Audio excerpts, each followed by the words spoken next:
So, warm welcome to everyone that's joining us tonight. I am very excited about what's going down. I have been waiting for this moment for so long, so we'll just keep on welcoming as everyone is joining us for this very, very special occasion tonight. Mimi Nicklin is an internationally best-selling author. She's also the host of Empathy for Breakfast, where I got to meet and experience her for the first time. She also has a podcast called Secrets of the Gap, which everyone should subscribe to. She's an experienced marketer. She's a communications specialist, a well-known empathetic leader, and we're going to unpack that tonight. Also, I know you as someone who is involved in advertising, leading agencies, a director, a vice president, a creative officer. But I think tonight, Mimi, it's important to highlight the fact, first of all, that you're on South African shelves in the form of a book. And then also that Softening the Edge is Mimi's debut book, and it is finally available in South Africa. This natural progression where you got to understand what empathy is, and now in the form of a book that's on shelf here in South Africa that we're talking about tonight. So my beautiful guests, a warm welcome to each and every one of you. Tonight is the South African launch. I say that because Mimi has been very fortunate. She's had launches all over the world, and now South Africa, we have an opportunity to host and to have you. So Mimi, a warm welcome to your online launch. Thank you. I am so excited, Elana. I can't believe that so much has happened and so much time has gone since we first started talking about this. And now, like you posted just a little while ago on your social media channels, my book is in your bookstores. I'm not there because I'm stuck over here, but the book is there. So yeah, I'm so excited to be here tonight. Before we even talk about the book, I have to talk about the fact that your roots are firmly in South Africa, because for 7 years you had the opportunity to work here. I also know this is where your daughter was born. Tell me about your South African roots. What brought you here in the first place? Oh gosh, I had been working in Hong Kong and I finished that role, and they gave me two choices. I had a choice to come to South Africa or go to New York. And I made a decision at that time, and I said, no, you know what, I want to stay in the emerging markets rather than, go back to America and Europe and that very sort of traditional established part of the advertising industry. And then I think, like most people, I got just hooked on Africa, on South Africa, on the people, and ended up spending, the best part of 10 years living there, until about 3 years ago, in fact, when I moved up to Dubai, which is where I am tonight. Mimi, it's really an honor to know and to understand what you do. And because of that South African connection, I now had the opportunity to meet you in lockdown. It was a very significant time here in South Africa for us, around the world, but particularly because it was an interesting time where, as a broadcaster, I started making notes about inclusivity, about listening and hearing, mental health, how we lead our teams, how we treated in businesses by our management and CEOs. And then I got to see your Empathy for Breakfast online morning the one day, and I fell in love with the way you presented this morning. I fell in love with the way how you were reading a children's book to introduce the notion of empathy. So before I even talk about empathy in its essence, take me back to one of those Tuesdays where I tuned into the Empathy for Breakfast mornings, and why empathy at that stage was significant for you and why you wanted to talk about it. I'm having a few connection issues, so I missed some of your points there, Elana. But I think you were saying, can I tell you why empathy is significant and important to me? Is that what you asked? So I'm actually asking about Empathy for Breakfast. So I'm taking you back to lockdown again, where I got to know you through your breakfasts. So why was it significant for you to host those breakfasts and to touch on empathy and basically dish it up for breakfast? So for me, it was the middle of lockdown. I had finished writing the book and I wanted to start the conversation. And I think, what we found in lockdown is that, or in this whole period, in fact, in the year that's been 2020, is that for some people, it created a lot of opportunity to grow, to do different things. For other people, they responded slightly differently. But for me, it created space and time from within my corporate career, of which I've been in for 15 years, to actually start talking about this book that I had, been writing for all of those months. And Empathy for Breakfast was the way that I did that, was the way that I wanted to connect with people. I knew that storytelling was really important, just as much to adults as it should be to children. And I wanted to create something positive in the world. There's a lot of webinars going on and all those types of things, but of course, lots of them are related to business or sort of big, hairy, scary issues. And I just wanted to bring some positivity to a Tuesday morning while people had their tea. So yeah, that's where it came from. What does empathy mean to you? I mean, in its essence, I picked up your book, and when I had a look at the beginning pages, it summed it up beautifully. I actually used this on the radio the other day, where it talks about how there's this exercise that is done at workshops, and in the foreword, it's mentioned that even though it feels uncomfortable or unfamiliar wearing someone else's shoes, literally, empathy is a human capability we all have. So it's something that we can learn.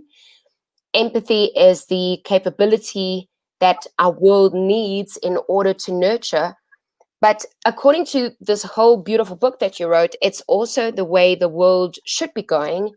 And if we can be as extreme and say, it's the way that I think South Africa, we need an empathy revolution. If we had to break it down and start from the beginning, what is empathy to you in its essence? Empathy to me is about perspective taking. So it's about the ability to stand in the shoes of someone else and actually see the world from their context. I was actually earlier today talking to one of the radio stations, to 702 in South Africa, about this, and we were talking about how empathy is judgmentless, and how really at the core of empathy is just the ability to listen, the ability to really want to understand what other people are saying and doing. So yeah, for me, and I think for many people that specialize in this field, it's fundamentally about perspective taking. It can often be a data set, a way for you to really understand those people that are around you. You talk about other people that work in this space, but I remember meeting you for the first time in one of our interviews, and I thought, this is the first time that I'm meeting someone that calls herself an empathetic leader. I also remember how much I learned about this big word that existed, but for some reason it wasn't noticed. Why do you think the word empathy, in the way that you've used it and now where you are with your book, why do you think it has reached the stage where people are really noticing it?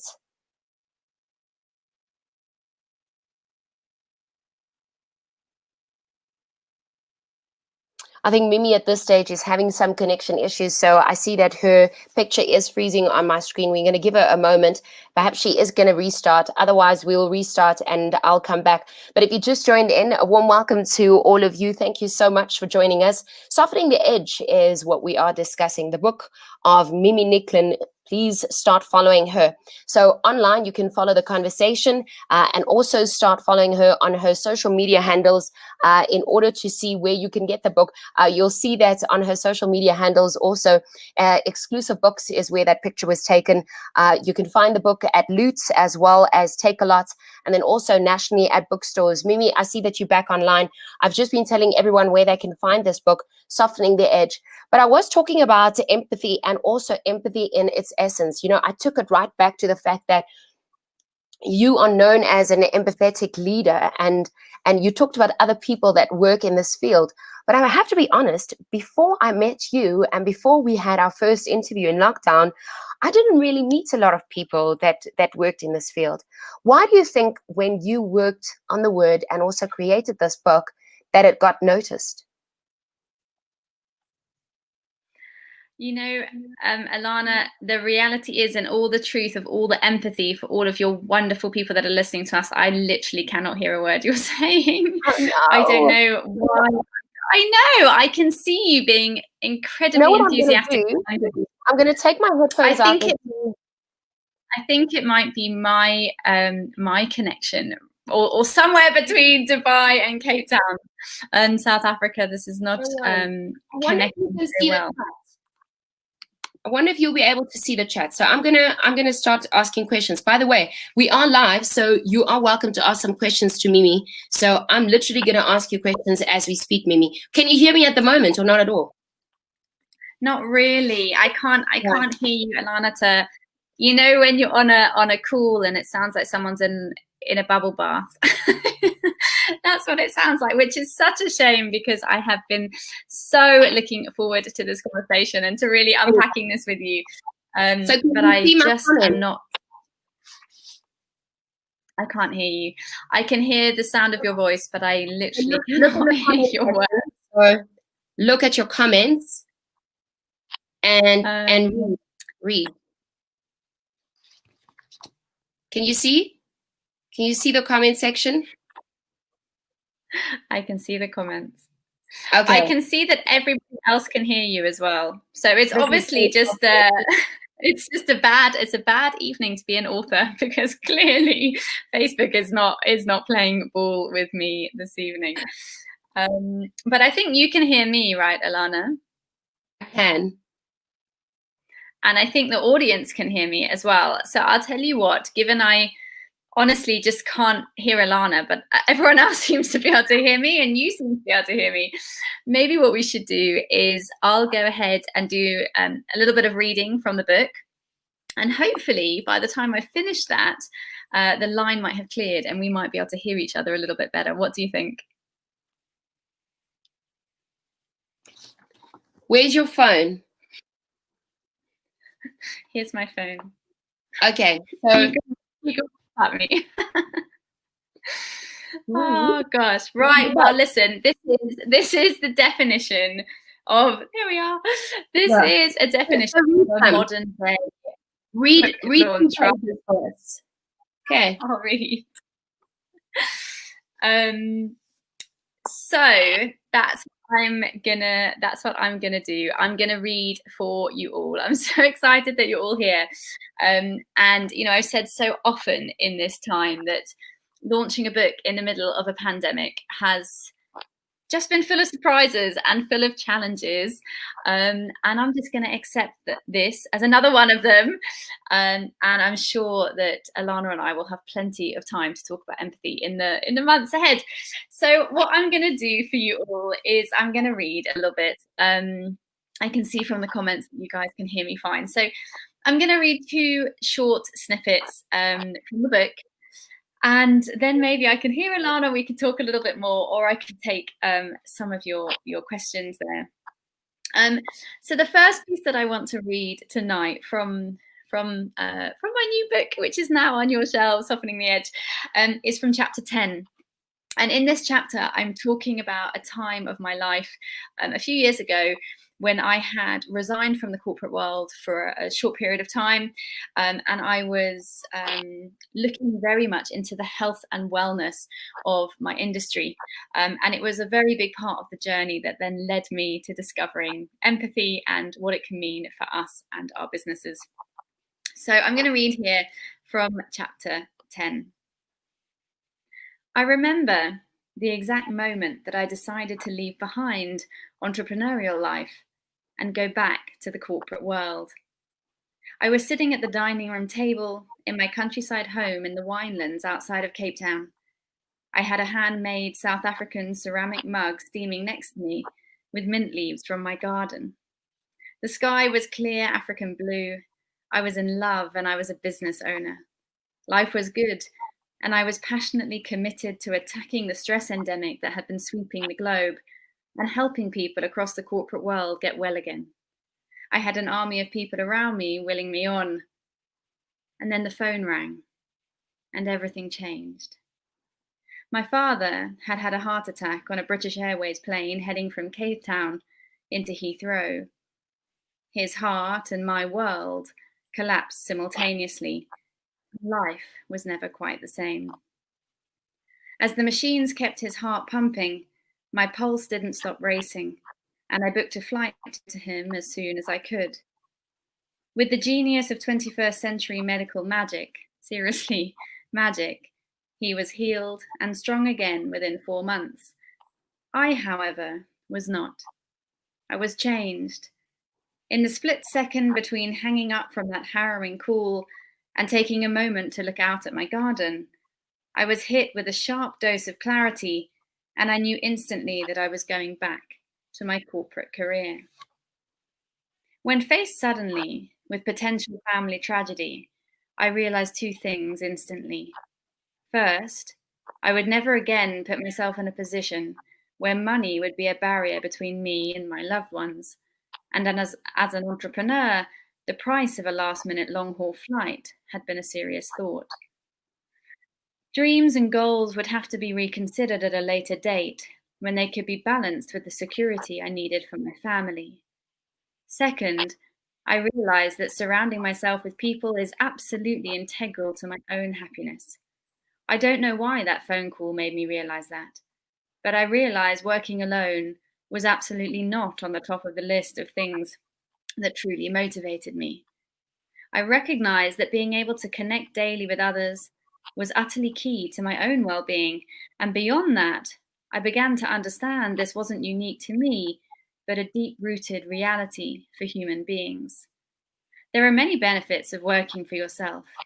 No line management slowing things down, no formal hours, no office politics or the potential for a toxic work environment, no desperately sad gap in empathy driving morale down and resignations up. But what people don't tell you is the other side. The fact that you no longer have anyone around you to invest in or to return the favor.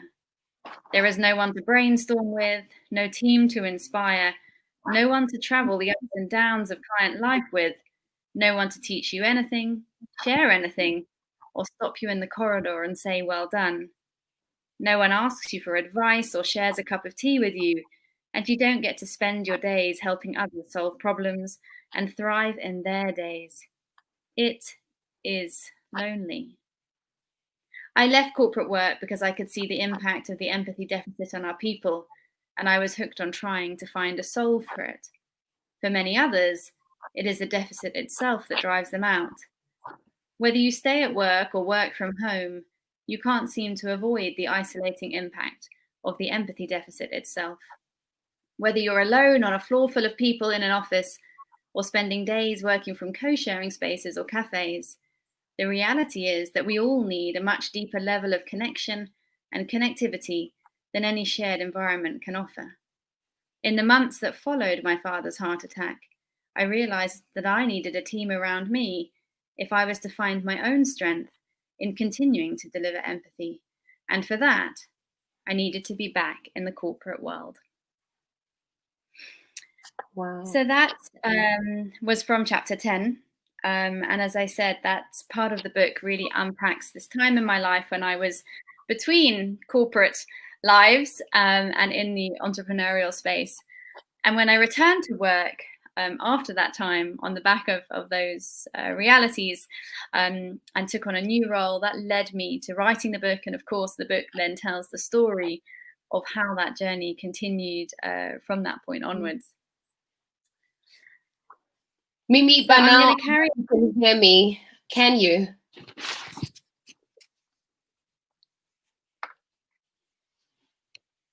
There is a slight delay. I can see you smile, so if you can hear me, you can nod. If not, so some of your comments that are coming through, Sharon Phillips says, touched really. Yes, I know, right? Mimi, I hope at this stage you can hear us. Abigail saying, love this. It's the most needed theme for a book. Can't wait to read it. I must tell you, it is available in South African stores from today, and it's an amazing read. You can see that I'm still busy with mine. I haven't completely finished it. But through Mimi's empathy breakfasts, I have learned so much. And as I mentioned earlier, this word has really become significant, not just in my life, but in a South Africa that has just suffered a pandemic. And as we are getting out and through it, Mimi reading from her book. If you just joined us, I see, wow, so powerful. Christiana also mentioning. Mimi, do you have your phone with you? Because I'm going to start WhatsApping you questions because I really want to get this conversation going. Okay, so Mimi is on her phone. I want to know, you often speak about, I'm actually going to voice note myself, so you'll hear the questions first. Yeah. So you often talk about declining empathy in the world. What are the signs that indicate this, and why should we all care? I mean, why is empathy and the decline of, let's say, not empathy? Why is it our business? Why should we make empathy our business? So hopefully, I heard enough of that to understand. I feel like I could probably get a prize in my own book launch event for being able to decipher through internet connections. But why is it important, and why should we care? There's lots of really important reasons in both the business world and just our wider communities. As we see empathy decreasing, which has been happening for over 30 years, and I talk about that quite a lot. So we've seen these 3 decades of empathy decreasing. There's a whole load of social impacts that are negatively impacting our people, our world, and our businesses off the back of that. So everything from very high anxiety levels to the highest levels of depression we've ever seen, actually at now around 400 million, and huge impacts into South Africa as well. These are not just global stats; these are really impacting Africa and South Africa. We're seeing the highest suicide levels that we have over 50 years. So there's a whole lot of terribly sad, actually, data in the social world.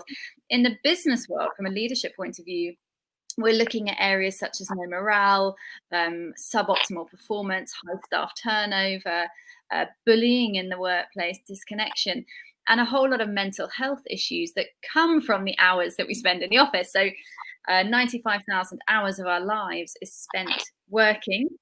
And for me, it's just unfathomable that we're accepting how unhappy we are in those hours, and the fact that people will take antidepressants simply to get through their working day. For me, these are trends that can never be the status quo, that we should really be doing something about. And I think empathy has a huge part in impacting that. With the influence you have, you could have chosen any theme really to work on or to become a leader of, because you have so much to give as a business leader and marketer. You've really done so much for your teams in understanding people and supporting them. First of all, why empathy? And then also, I mean, in tonight's event, we could unpack so many avenues about this, but I think now is a time that South Africa needs empathy most. If there's anyone that needs this revolution, or evolution, then it's us. Knowing South Africa, even though you're sitting far away in Dubai, why do you think we need it most? As someone that can look at South Africa objectively, why do you think empathy is so important for us as South Africans? Like, I think in South Africa, I think there's 2 things that makes it really important in South Africa. And again, I hope I'm deciphering the question accurately. There's 2 things. One, I write quite a lot about as well, which is Ubuntu. And the fact that in South Africa, empathy is actually part of the DNA of the people, of the culture, of the heart of South Africa. And of course, for everyone listening in who ever followed Nelson Mandela or any of sort of the founding leadership principles that have come through in the last few decades of South Africa, connectedness, togetherness, fairness, equity, these are principles that are so powerful and so important in South Africa, to the people, to the culture that we all live by. Yet, having said that, we of course are seeing constant gaps in that empathy, whether that's in occasions in sort of in the criminal area, in terms of criminal law and those types of things, whether it's in social issues or social areas.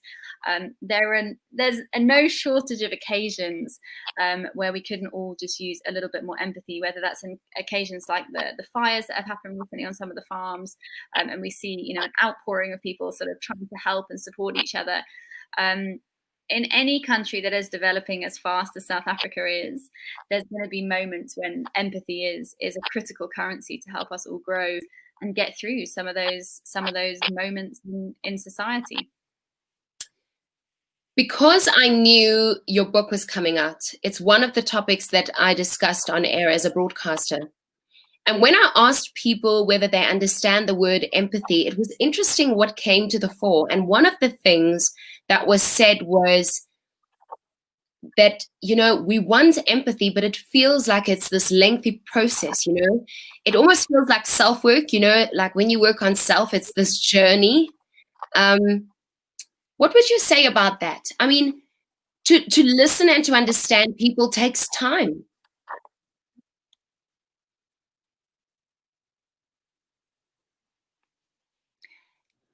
Say that last bit again, Elana, something about taking time. So I said empathy and being able to listen to people, it takes time.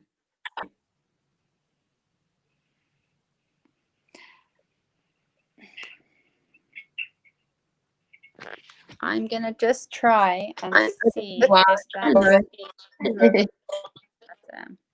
Can you hear me, Is your sound better? I can hear you great. Is your sound better on your other device?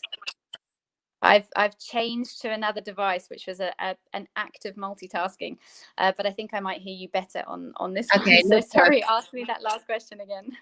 So no, I was basically unpacking empathy. It was something that we discussed on air as a radio topic. Because of you, I knew the book was coming out. So I mean, I talked about it. Can you still hear me? I can. Wonderful. And so one of the things that came to the fore was people were saying how they experience empathy. They were telling me what they think it is, and also about how long it takes to actually practice it. That listening takes not just skill, it takes patience, and that it takes time. Yes, absolutely. And I always say that for empathy, there are two great enemies. One of them is time, i.e. low time, and the other is stress. So when we're in an environment where we have either low time or high stress, which, let's be honest, is most of our lives so often now, they're like kryptonite to Superman. Those really are things that get in the way with us being able to empathize. And it's not easy, empathizing with people, particularly in areas of conflict or areas of complicated corporate conversations or political conversations. Empathizing with other people that perhaps you share very little in common with, little in terms of contextual or historical background, familial ties, those types of things. Empathy is not always easy. And that's one of the reasons why I sort of advocate for the conversation around this not being called a soft skill. Because, you often hear people saying, oh, that's, those soft skills. Not only are these hard skills to master for the reasons your listeners were saying, but they're also hard to find. So these are definitely skills that you have to really commit to. And that's why I do what I do, really, which is try and spread the word and spread the awareness of how important empathy can be, even if it does involve a little bit more hard work to get to that level of understanding between us. I think of crime and devastation together with all the amazingly good news that we have here in South Africa. You mentioned the farm murders. There's the fires in the Free State that's devastating. I want to move on to empathy in the workplace. And I'm almost asking, what would that look like? If one had to have empathy in the workplace and an area where one would struggle, would it be the typical scenario of the difficult boss or the colleague that you don't get along with? I mean, how does it present itself? I think one of the great things about empathy is that it's contagious. And that is on a really subconscious level as human beings. So I do get asked the question a lot, which is that, if I'm in an environment where my own boss or my own team are not empathetic and they don't empathize with me, and how do I create that? One of the things I always say is just keep going, because there's something called mirroring, which is a physiological reaction in our brains. If you continue to empathize with the people around you, over time they will begin to respond in similar ways. That's just how the human brain is developed. So part of it is is just to keep going, to know that, you know, if you can continue that empathetic behavior, you're likely to bring people along with you, because it is very contagious. And the other is just to encourage that in the teams around you. So even if you have a senior leadership team that's not yet showing much empathy to you, if you can encourage that in the teams around you, we can make change in those micro communities that can have a wider impact. At the end of the day, culture starts at the top. So if you have a really unempathetic leadership team, you may have a long journey ahead, because it is something that has to be infiltrated from the top of organizations if we're really going to make a change. Earlier, when we were having our audio issues, Mimi, we were talking about the essence of empathy. And I want to go back there, because the moment we are unpacking what it could mean for an organization, we're talking about what it could mean for our country as South Africa, we're talking about what it could mean for the world. But if we had to go back to the basics of what it looks like and what shape empathy takes in, what would you say is the essence of it? If one had to explain it to someone, and it was beautiful the way you explained it to me, but before I even use that example, if someone had to start from the beginning and say, this skill that presents itself as a soft skill, which is actually a hard skill, what is empathy in its essence? In its essence, empathy is about perspective taking. It's really about being able to stand in the shoes or see the world through the eyes and the shoes of another, and taking on that perspective and taking on that understanding. The goal of empathy is to better understand. That's fundamentally what we're trying to do. And that's why I mentioned earlier that the key thing about empathy is this is judgmentless. It's about trying to drive deeper understanding and connection between you. So yeah, people have probably heard the phrase about, you know, standing in the shoes of another, and that's fundamentally what we're trying to do with empathy, whether that's in a corporate context, a social context, or even at home, you know, with your husband, wife, children. How do you better understand where other people are coming from? I remember you using the example about the coffee machine that was needed in the workplace, and how I tried this at work, by the way, and how the only thing that the team needed was this coffee machine. And as an empathetic leader, you asked everyone, you know, what you would need. And out of everything that anyone needed, they felt that having a good cup of coffee will have them function and get going in the morning. And that was what was implemented. And I thought that that was a great example, a very practical one, of empathy in the workplace, where you think you have an empathetic leader and that they're actually paying attention, or that they're being empathetic towards you. I want to ask, though, if you are a colleague or you work for someone, I know that you said empathy is something that gets infiltrated from the top. So let's say from management through to the teams. How can one practice empathy with each other so that it gets noticed by management? Do you think that it's possible that it can be contagious the other way? Ask the last little bit again. Do I think it's possible that it could be contagious the other way? So if you had to work with someone, and the manager or the person in charge is not that empathetic, do you think that it could be contagious that way? Look, what we know is that when you have environments that have a void of empathy, that don't have enough emotional intelligence embedded into that environment, what we do see is we see self-censorship go up. So in that way, yes, it can be contagious the other way, because if people don't fulfill the sort of basic human needs, so we're talking kind of bottom of Maslow's pyramid, safety and security, and fundamentally what that comes down to is being seen and being heard. When people don't have that fulfillment, they don't feel recognized, they don't feel noticed, then they self-censor. And what that means is people stop sharing. We see things like creativity, strategy, innovation go down. People stop sharing their place at the table, stop sharing their mind. So in that way, it can be sort of the anti-empathy can be contagious the other way, because if you're in an environment that really doesn't look after you and look after those needs, the human being will adapt to that. And that is why this empathy deficit around the world is spreading. and why it's an area for concern, because there are simply no benefits to us seeing, you know, an environment with decreasing amounts of empathy, because it will impact people negatively. What would be a few key examples, or let's call them useful tips, that one can use to be empathetic at work? If we had to be really practical about it, I mean, what could one do to create empathy if you feel that there's a lack of? The key sort of backbone to empathy is based on listening.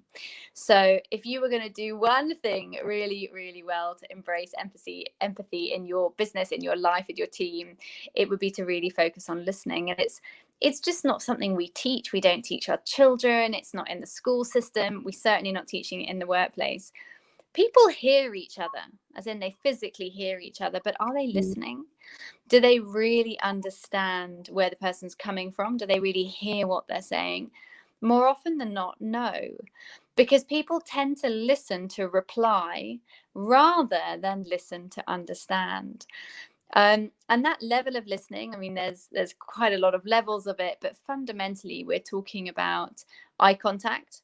So making sure that you really are making eye contact. And you can see even in this call where I'm having trouble hearing you at times, I'm leaning in, I'm trying to show you, I'm listening, I'm concentrating. Elana, I'm, you know, please be patient with me. I'm, you know, there's body language there that I'm naturally using to say, you know, carry on. So we're talking about eye contact. We're talking about the way your shoulders are, the amount that you lean into conversations, using words that repeat back what people are saying. So often we use a technique at the end of sentences where you repeat back to someone the last few words that they said in order to ensure that you have heard them.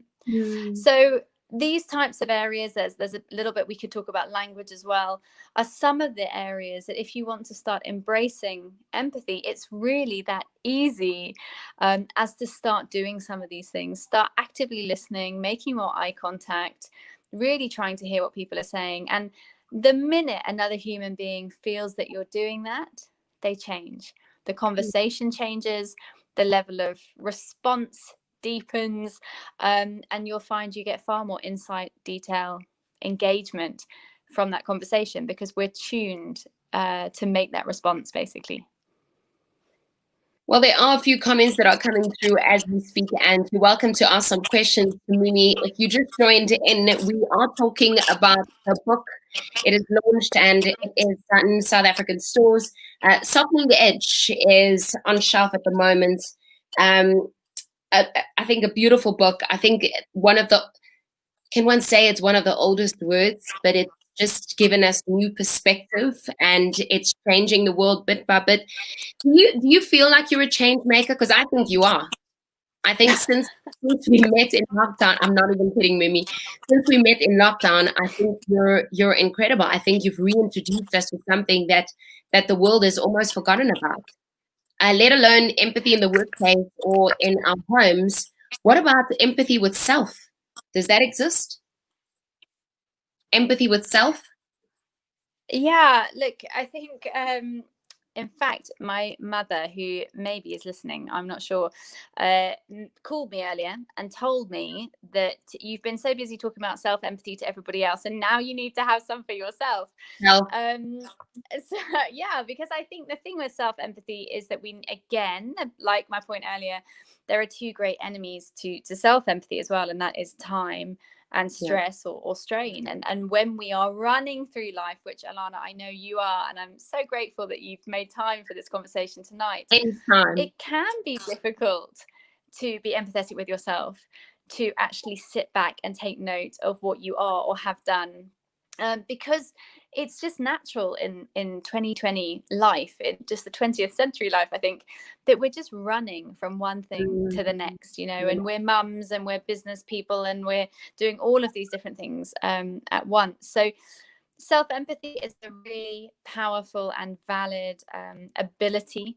It's something that we see that really can change levels, again, of creativity, of innovation. We see in people that have high levels of self-empathy, we see lower anxiety, we see lower levels of depression, we see higher risk-taking, we see higher actions of braveness in the workplace and in life. So self-empathy for yourself is an incredibly important skill set, and one that seems to be gaining more traction now. And I think COVID and the year that has been 2020 has elevated that conversation somewhat. And now there is definitely a growing conversation around self-empathy and empathy and how important those things are.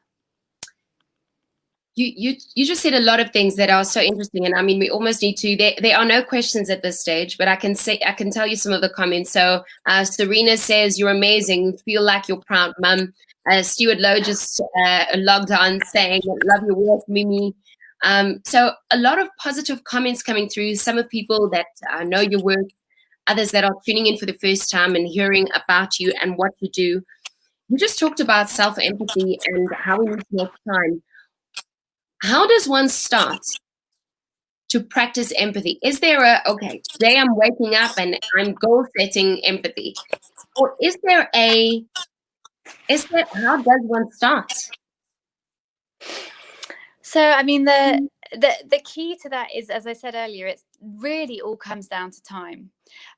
Because in order to be empathetic with yourself, in order to have some compassion for yourself and really focus on yourself, you have to find that space in your day where you can do that. So for some people, it might be meditation. For some people, it might be running or walking.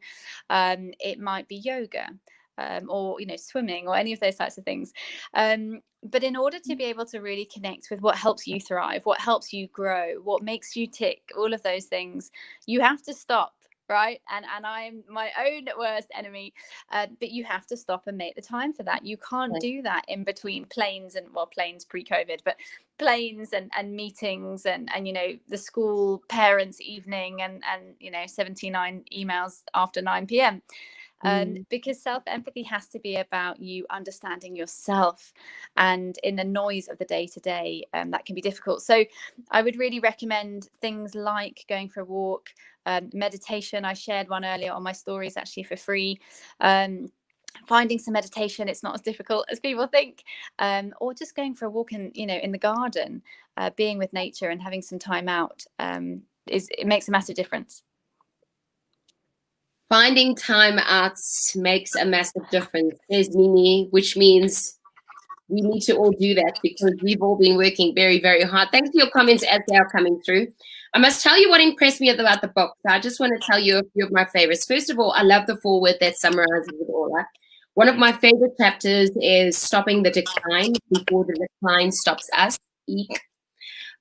Also, the second chapter, which talks about what is empathy, does it already exist in the corporate world? And I think you said it earlier as well, where you said a lot of us think that it is the soft skill that we need to have, but actually it's a hard skill. But it's so easy to learn. And since knowing and having conversations with you and attending some of your Empathy for Breakfast, I must tell you, softening the edge has landed a lot softer and it's so much easier to understand. A lot of people saying that they want to get the book. Just had a comment here that says, the session is amazing. It has grabbed my attention really. So Sharon, I definitely think that it is worth a read. Such a great chapter, Kira said earlier, listening to chapter 10, about you talking about your own life and also how you experienced empathy, not just for yourself, but those that are close to us. Mimi, there's so much that we can talk about this, and it's almost like I want to develop each chapter in conversation with you because the book is just filled with so much knowledge and support because of empathy. If there's one more thing that you can give to South Africa, I mean, this is a gift, really. If there's one more thing that you can give to us to understand each other, to be patient and to listen more, and to be empathetic about people, ourselves, our environment, as parents, as leadership in our own business, as colleagues, what would it be? Give us another gift. What would it be? Elana, I would say to remember that we're all far more alike than we are different. And I think that is so, so important. And in the current climate, and now I'm talking globally, not specifically South Africa, but the current climate, politically, socially, health-wise, in the middle of a pandemic that's far from over, it's very easy for society to widen this gap and to forget that we do better when we're together. That is how we evolved as humanity. That is why we have empathy built into our brains, because from an evolutionary point of view, as human beings, we are better when we're together. And I think that is probably something that I think everybody should think about a little bit more and a little bit more often, because we are very individualized and we do tend to, you know, run around in our own circles. But this idea that we're far more alike than we are different is a really powerful one, I think. Well, we are better together and we're far more alike. Speaking of which, there's a question that has come through and I really appreciate your answer and it's beautiful. I'm going to just mention your name because we can all see your comments. So Lunyaka Elena Nambala, she says, thanks for sharing, Mimi. Do you think there is a difference in the levels of empathy between generations, or is it just based on the individual, especially when it comes to traditional structures of the workplace? So she's saying, is it different in generations? Was empathy 30 years ago different the way it looked now, and especially in traditional structures of the workplace? I think that's a great question, and thank you, Elena. There's two parts to that. From a generational point of view, for sure, we are seeing empathy decline, and we're now at the end of 3 decades of decline. So that data would certainly show us that we were much better at empathizing than we are today. And there's various reasons for that: urbanization, globalization, technology, how many of us live alone. So that's sort of increasing. I mean, some of the big cities around the world now, you're seeing 45-50% of the city living alone. So as these things change, yes, we are seeing generational shifts in the ability of people to use empathy frequently, because empathy is a skill. In order to use a skill, that's a choice. And what we're seeing is the habitual choice to use your empathy is decreasing because of some of those sort of modern realities that we're living within. When it comes to the workplace, I think it's a slightly different issue. I think the reason that we may see less empathy in some of the, let's say, older, more established, more experienced, I should say, generations in the workplace is simply that they were never trained to use those skills in the workplace. So many of the leaders today grew up sort of post-industrial revolution into the 80s and 90s, where we were just money-making machines in much of industry around the world.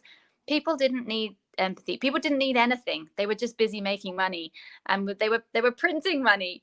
And much of the sort of leadership hierarchy, the team building mentality that came out of those years in the 80s and 90s didn't leave any space for this empathy, for this need to be connected or understanding of your team, for emotional intelligence in the workplace, for any form of cohesion beyond sort of get the job done. So what I can tell you, Elena, which is fantastic, is that the more I teach and share and inspire with this content, the more of those older generations in the workplace that email me afterwards and say, thank you for reminding me that I'm surrounded by people. Because I think it's not an intent. It's not that people don't want to empathize and connect. It's perhaps that for literally 25 years, that hasn't been on their agenda. And now maybe it's time for a little bit of a renaissance. Wow. Well, that is something to look forward to. And Elena, I hope that answered your question. I think it was beautiful. The fact that, yeah, it was never on their radar, right? And now we've got an opportunity to learn and to experience it. I could chat to you for 100 hours. I have said that before. And so I'm just lucky because I have you on speed dial and I've got your book in my house. And I got to gift one of your books to a good friend of mine as well. So Deirdre, I hope you're watching tonight as well. Mimi, thank you so much. Softening the Edge is available at exclusive books at Loot at Take a Lot, but I want to introduce you to my next guest. Are you going to stay on, Mimi? I am. I've actually got a message here from Cal saying he's not going to join because of the tech issues that we're having, but I would like to just speak on his behalf. So I really wanted Cal Bruns from Matchboxology to join us tonight. He was the principal sponsor of the book and has been just the most phenomenal supporter of mine in bringing this to life. Cal is the founder of a business called Matchboxology, which is a human-centered design firm out of Johannesburg, doing really fantastic work in marketing and also sort of public health and community change-making work. And he wanted to come and say himself, but he's messaged me to say that he, at Matchboxology, they're willing to give away 10 copies of the book to all of you, to the first 10 people that go to the Matchboxology Facebook page and DM them your address and your name. So if you do want a free copy, Matchboxology are giving away 10 tonight over on their Facebook page as the key sponsor of the book. So pop on over. And Cal, I'm sorry you're not here, and I'm sorry we've had so many technical difficulties, but I'm glad you're listening in, and we will certainly have many more conversations between Cal and I, as well as I'm sure with Elana as well. Definitely. So listen, I'm on board because I want to be part of this revolution, and I think it's so necessary and needed. Don't close us now because we're heading to the Matchboxology Facebook page. We first need to say cheers before we can do that. Mimi, incredible. Cal is also the forward writer for the book. So that was the explanation that I read earlier. Look, I highlighted in your book, so I shouldn't really show you that, but it was so good I had to. Cal also says, and we love you, Mimi. So thanks also for your comment that's coming through on Facebook. Esmeri Yun says, fantastic session. This is so important. Can't wait to read the book. Thank you, thank you, thank you. So many positive comments. Elena says, thank you for the answer that you gave to her beautiful question as well. And Mimi, we just can't wait to see more of you. See more of Mimi Nicklin on her.com, which is www.miminicklin.com, via Instagram. I love your posts at Mimi Nicklin.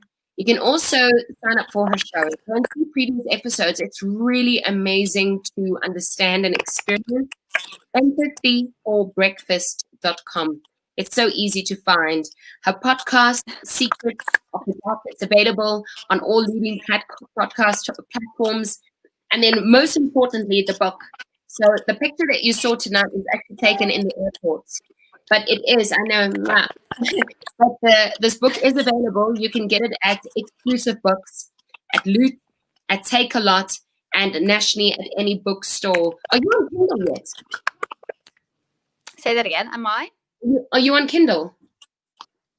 Yes, the ebook is available on Amazon, and the audiobook, for all of those of you that want to run and walk and don't want to read, the audiobook is also out there as well. And I recorded it myself for like 12 hours in a sound studio. So if you haven't heard enough of me this evening, go get the audiobook. You can hear a little bit more over there as well.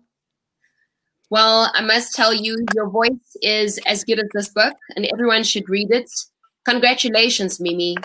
It's an achievement, and I think it's a global achievement. It's a reprint achievement, and Yes. it's also an achievement for us as South Africans. And I'm really honored to know you. And thanks for bringing us more than just empathy. Thanks for bringing us softening the edge. Thank you, Elana, for having me, and for all of your patience getting through 30 minutes of monologuing, more or less, between Dubai and South Africa. That was a lesson in technological empathy. When you went on, I was yapping away as to where to get the book. No one noticed. Fine. Good news. Everyone that joined us, thank you so much. Elana, thank you for hosting us. Cal from Matchboxology, thank you for being here and for offering books to all of these wonderful people. And I'm very, very excited that today marks the beginning of an empathy journey in South Africa. So let's all connect again soon and take that journey forwards. Thanks, Mimi. See you online, and thank you, everyone. Bye-bye. Bye, everyone. Good night.